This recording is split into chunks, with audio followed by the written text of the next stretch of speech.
नमस्कार. मराठी सिनेसृष्टीतील एक चिरतरुण अभिनेता अशी खास ओळख असलेले दिग्गज अभिनेता म्हणजे प्रसाद ओक. प्रसाद ओकला आतापर्यंत आपण विविध भूमिका साकारताना पाहिलं आहे. अभिनयासोबतच प्रसाद एक उत्तम गायक, निवेदक, कवी, निर्माता आणि दिग्दर्शक देखील आहे. मालिका, नाटक आणि चित्रपट अशा सर्वच माध्यमांमध्ये त्यांनी त्यांच्या अभिनयाचा ठसा उमटवला आहे. प्रसादने विविध मराठी मालिका, नाटक आणि सिनेमांमधून प्रेक्षकांचं निखळ मनोरंजन केलं आहे.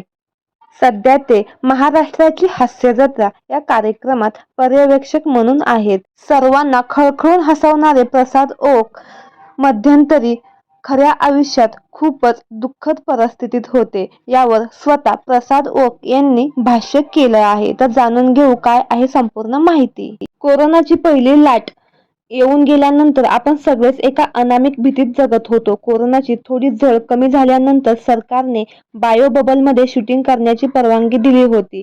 त्यासाठी मुंबईबाहेर जाणं गरजेचं होतं. या शूटमध्ये एकही माणूस त्या जागेतून बाहेर जाणार नाही आणि नवा माणूस आत येणार नाही, अशा कडक नियमांमध्ये आम्ही काम करत होतो.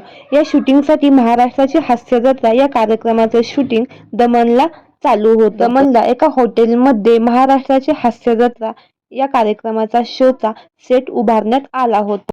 आम्ही नेहमीप्रमाणे सकाळी 6 ते 7 वाजता उठलो. मी उठून फ्रेश झाल्यावर फोन बघितला तर माझ्या बायकोचे 8 ते 10 मिस कॉल पडले होते. तिला फोन करताच मला समजलं की माझे वडील गेले आहेत. पुण्यात माझे खूप चांगले मित्र आहेत. एका मित्राच्या माध्यमातून मी पुण्यातील वैद्यकीय अधिकाऱ्यांशी संपर्क साधला. त्यांना मी विचारलं की आपण काय करू शकतो. तर ते म्हणाले, साहेब, परिस्थिती खूप वाईट आहे. तुम्हाला दमणहून पुण्याला यायला 4 ते 5 तास तरी लागतील आणि एवढ्या वेळ आम्ही तुमची प्रतीक्षा करू शकत नाही.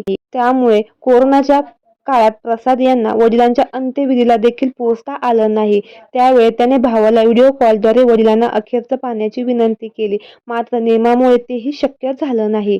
वडिलांजवळ असलेल्या प्रसादच्या भावाला तिथे मोबाईल नेण्याची परवानगी नव्हती. त्यामुळे प्रसाद ओक यांना वडिलांना शेवटचं देखील पाहता आलं नाही.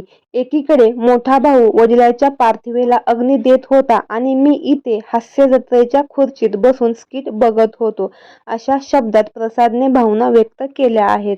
त्यामुळे कलाकारांना खऱ्या आयुष्यातील दुःख खूप लपवून ठेवावे लागते.